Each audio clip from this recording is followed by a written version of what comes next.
Good evening. I'm Mike Marza. As we take a look back at another week of testimony in the trial of Sean Diddy Combs. Today, the jury saw some invoices for various hotels where Sean Combs' sexual encounters were alleged to have taken place. Also on those invoices, additional charges for damages to the rooms. The jury saw text messages from Combs and the company he used to schedule escorts for these drug-fueled sex parties, according to the prosecution. Now, prosecutors are trying to connect the dots of their case for the jury as they are about to wrap up their case. In just a minute, we're going to talk about all this with ABC News legal contributor Bernarda Villalona to dig deeper into everything that happened in court. But first up, here's Darla Miles with a recap from Lower Manhattan. Brendan Paul seeing Sean Diddy Combs in federal court Friday morning for the first time in more than a year, when the former personal assistant was sitting on a private jet with Combs in Miami and arrested for cocaine possession. Prosecutors asking, "Was the cocaine yours, Mr. Paul?" He answered no. "Did you tell law enforcement that it wasn't your cocaine?" No. Prosecutors asking why. Paul answering loyalty. Testifying under immunity, the 26-year-old started working for Combs in late 2022, telling the court when he first got hired, a stern caution came from another one of Combs' personal assistants. "He told me to get in and get out. If you have a girlfriend, break up with her, and you're never going to see your family," which he understood to mean it was going to be a really tumultuous job. And Paul testifying today that another part of his job was setting up hotel rooms for Wild King nights involving partying, alcohol, sex, and drugs, a responsibility he shared with other personal assistants. In February 2024, Paul texting Combs' chief of staff, Christina Coram, "PD active now, running to Walmart for him." Coram texting back, "Like Wild King mode active or Gucci bag active?" Paul texting back, "In between the two." Prosecutors asking Paul, "How did your employment with Mr. Combs end?" He responded, "I was arrested." On cross-examination, defense attorneys asking Paul, "Did you ever notice Jane to be apprehensive about appearing at one of these nights?" Paul answering no. Defense attorneys asking, "You never thought that the King night included anything that was criminal, did you?" Again, responding no. And as for the March 2024 arrest for cocaine possession, defense attorneys asking, "Sean Combs didn't ask you to bring them, did he?" Paul responding no. "He didn't even know you had them on you."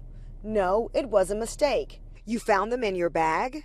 Paul describing his exasperated reaction in that moment. Heart dropped. Defense attorneys following up asking, "And that's the whole case?" Paul answering yes.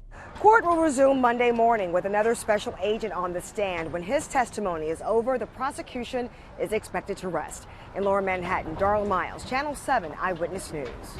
Joined now by ABC News legal contributor Bernarda Villalona to talk about this much-anticipated witness, and we're coming to the tail end of the prosecution's case. What did we learn from Mr. Paul today? Oh, Brendan Paul was able to give us crucial evidence in the sense of that the prosecutor used Brendan Paul to show, number one, this criminal enterprise, and that the people within the criminal enterprise were engaging in criminal acts. So you have Brendan Paul, who was an employee for Combs Enterprise. As an employee for Combs Enterprise, he did procure narcotics at the behest of Sean Combs for these hotel nights. So you have him engaging in the possession with intent to distribute. So they were able to solidify that through this witness, but also to give more context as to KK's role in all of this, how KK was like the right-hand person of Sean Combs. In fact, in one of the answers that Brendan Paul gave, he said that KK ran the enterprise. I don't think he meant to say that. They clearly cleared that up, the defense, and saying you weren't saying the criminal enterprise, you were referring to Combs Enterprise, and he was able to clarify that. So we also learned some new sort of verbiage, which we have throughout this trial with King Nights and freak-offs. Today, Gucci bag, right? Yes. Which alluded to drugs in the bag. Yes. So throughout the testimony, throughout this entire trial, you've heard this bag being mentioned, this Gucci bag. So supposedly, according to these witnesses, that Sean Combs, one of the ingredients that will be brought to the to these hotel nights or these freak-offs was always this Gucci bag, and it was well known that the Gucci bag would contain the narcotics that Sean Combs requested. And so, again, the prosecution is trying to say he was helping in this whole criminal enterprise and trying to tie all that up. It was interesting, though, because he's really the last person that was with Sean Combs before everything went down. Exactly. And so if you're a juror, what do you make of that? Because as you heard sort of the final part of Darla's recap there, he's being asked, did you think anything that you witnessed was a crime? He's saying no. But he also has a motive here. He has immunity. How do you, right? He has immunity? Yeah, so he was given immunity before he testified. Actually, earlier in the week when they expected him to testify on that very same day, he was given immunity. But let's just be clear. In terms of when Brendan Paul was arrested, he was arrested for possession of this cocaine. Ultimately, he entered into a diversion program. That diversion program, he completed it, and then the charges were dismissed. So in terms of when he testified today, it was pursuant to an immunity agreement, which is different than a cooperation agreement. Okay. A cooperation agreement, you enter into an agreement with the government and say that if you testify, if you cooperate with the government, then we'll dismiss the case. He did not enter into a cooperation agreement. His charges were disposed of as a result of entering into this diversion program. In terms of the immunity, as you know, has been given to quite a few witnesses that testified in this case. And the reason why you want to give immunity is because you want this witness to be able to give you as much information that they can, even if it's in regards to criminal activity that they may have engaged in. So he was given immunity in the sense that he was able to discuss that he was in possession of narcotics. So he procured narcotics for Sean Combs without the risk of him being prosecuted for it. So the jury, they're going to understand that. It's going to be explained to them by the prosecution that, of course, you have to give immunity in order to be able to get valid information that's going to help out in the case. How did his testimony play in court? So it was clear that Brendan Paul was uncomfortable in testifying. He did not want to come and testify. Let's be clear about that. So even though he hasn't been in contact with Sean Combs since he was arrested back in March of 2024, he did not want to be in this courtroom and have to acknowledge that he engaged in criminal activity. So while the defense was able to question him and say, well, you weren't part of the criminal enterprise, you didn't know that you were engaged in any criminal acts, he said no.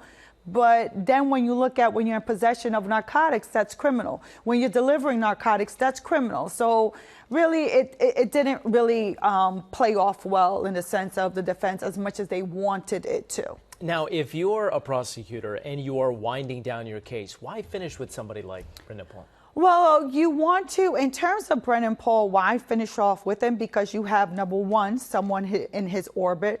Number two, the testimony that you have him providing to this jury also has independent corroboration to it. Where's the independent corroboration?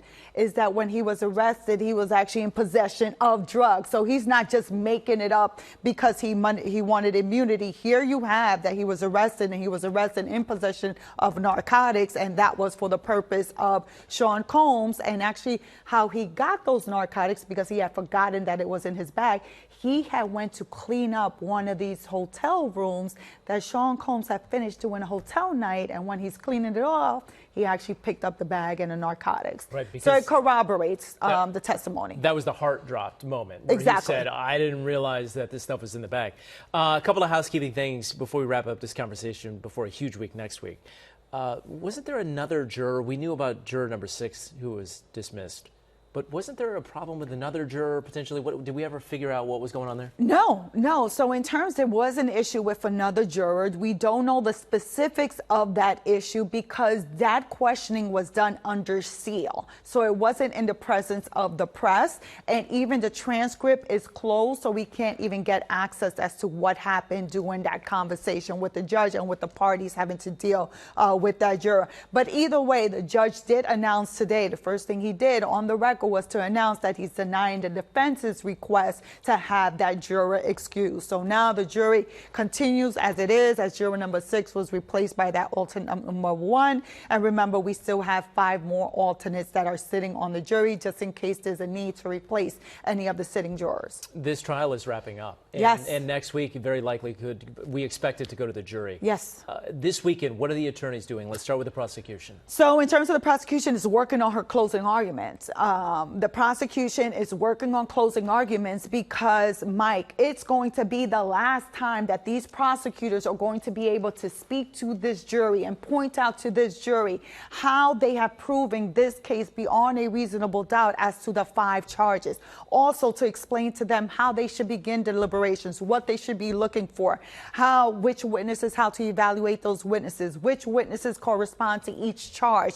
So they're going to be working on that. Also probably trying to tie up and work on whatever cross-examination for whatever defense witnesses are going to testify, which as of now we know that it's at least one person who worked at Bad Boy Entertainment, I believe worked as a vice president or may have worked in human resources. So prepare for the cross-examination for that. Also, my understanding is that the defense is going to be calling an expert. So it's going to be battle of the experts because remember, Dr. Hughes testified about sexual people that have been violated and why they continue relationships.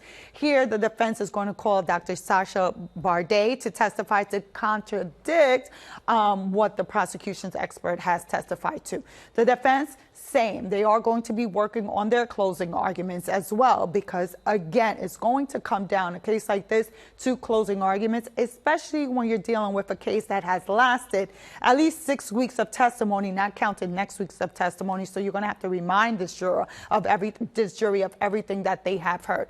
Also, the defense is going to have to ultimately make the decision. Will Sean Combs take the stand? And if he is going to take the stand, is he prepared to take the stand? Do you think he will?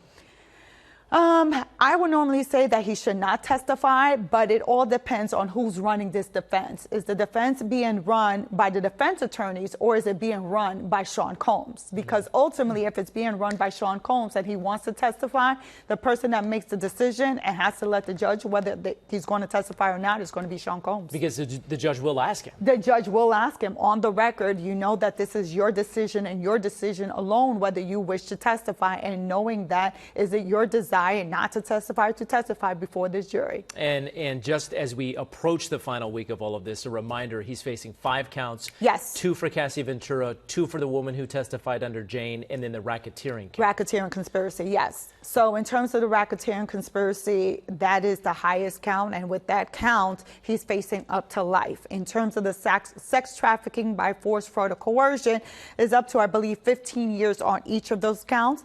In terms of transportation to engage in prostitution, 1 count for Cassie, 1 count for Jane. That's up to 10 years incarceration for each of those counts. Racketeering conspiracy, you break it up because not only do you have to prove that there was a criminal enterprise, but you have to prove at least 2 of those predicate acts. Here you have possession with intent to distribute, you have the forced labor, you have the kidnapping, you have the arson, you have the bribery. You have to prove any 2 of those predicate acts, in addition to that there was a criminal enterprise and that there was a conspiracy. So it's a lot to think about, Certainly will be a lot for the jury to think about, yes. too. We'll see how it all plays out. Bernarda, great to see you. Thank you, Mike. Thanks for your perspective as always. Court resumes on Monday, so stay with Eyewitness News and ABC7NY for any new updates. We have a real-time blog as well following the details from the courtroom.